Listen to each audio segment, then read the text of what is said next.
Welcome to Sudha's kitchen. இன்றைக்கி வீட்லேயே brownie எப்படி செய்யலான்னு நம்ம பார்க்க போகிறோம்.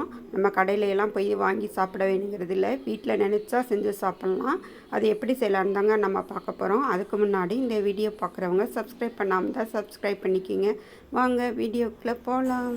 ப்ரௌனி செய்கிறதுக்கு டபுள் பாயிலிங் மெத்தடில் 70 கிராம் சாக்கோபாரில் 20 கிராம் பட்டர் சேர்த்து நல்லா மெல்ட் பண்ணி எடுத்துக்கணும். இந்த சாக்கோபார் உருகி வர்றதுக்கு ஒரு 10 நிமிஷம் ஆகும். அதுக்குள்ளார நம்ம இன்னொரு ப்ராசஸை முடிச்சுட்டு வந்துடலாம். ஒரு பவுலில் 2 முட்டையை உடச்சி ஊற்றிக்கலாம்.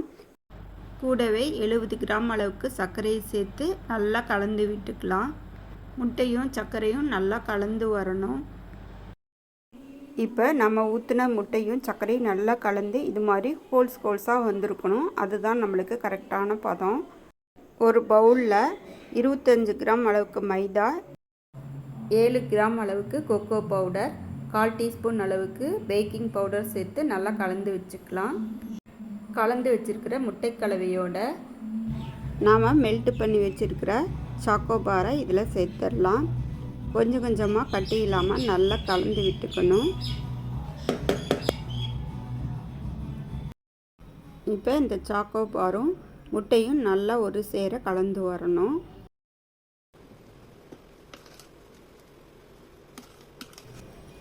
இப்போ இது நல்லா கலந்து வந்துருச்சு. இந்த ஸ்டேஜில் ஒரு 1/4 டீஸ்பூன் அளவுக்கு வெனிலா எசன்ஸ் சேர்த்துக்கலாம்.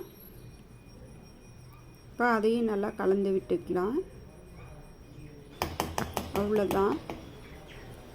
இதில் நம்ம கலந்து வச்சுருக்கிற மைதா கலவையை கொஞ்சம் கொஞ்சமாக சேர்த்து கட்டி இல்லாமல் நல்லா கலந்து எடுத்துக்கணும்.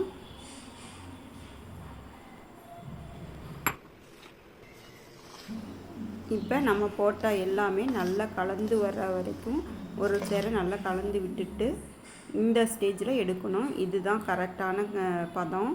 இந்தளவுக்கு இருக்கணும்.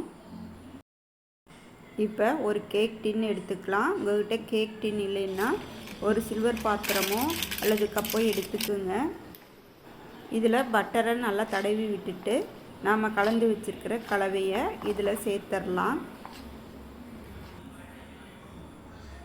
இப்போ சேர்த்து விட்டுட்டு இது மாதிரி லைட்டாக தட்டி விட்டுக்கலாம். நான் இப்போ வால்நட் சேர்த்துக்கிறேன். உங்கள்கிட்ட என்ன நட்ஸ் இருக்கோ அதை இது மாதிரி தூவி விட்டுக்கலாம். இப்போ அடிக்கணமான ஒரு பாத்திரத்தையோ அல்லது குக்கரையோ வச்சுட்டு அது மேலே ஸ்டாண்டு வச்சுக்குங்க. ஸ்டாண்டு இல்லைன்னா ஒரு சின்ன கப்பை வச்சு அது மேலே கேக் டின்னை வச்சு கேஸ்கட்டை எடுத்துகிட்டு விசிலையும் எடுத்துகிட்டு ஒரு 15 நிமிஷம் ஸ்லோ ஃப்ளேமில் வேக விட்டு எடுத்தோம்னா ப்ரௌனி ரெடி ஆயிடுச்சு. இது ஒரு சாம்பிள் ரெசிபி தான். நீங்கள் கம்மியாக செஞ்சு பார்க்கறதுக்காக நான் கொஞ்சம் அளவுகளில் நான் கொடுத்துருக்கேன். இதை நீங்களும் செஞ்சு பார்த்துட்டு எப்படி இருக்குன்னு கமெண்ட்டில் சொல்லுங்கள். லைக் பண்ணுங்கள், ஷேர் பண்ணுங்கள், சப்ஸ்கிரைப் பண்ணுங்கள். தேங்க்யூ ஃபார் வாட்சிங்.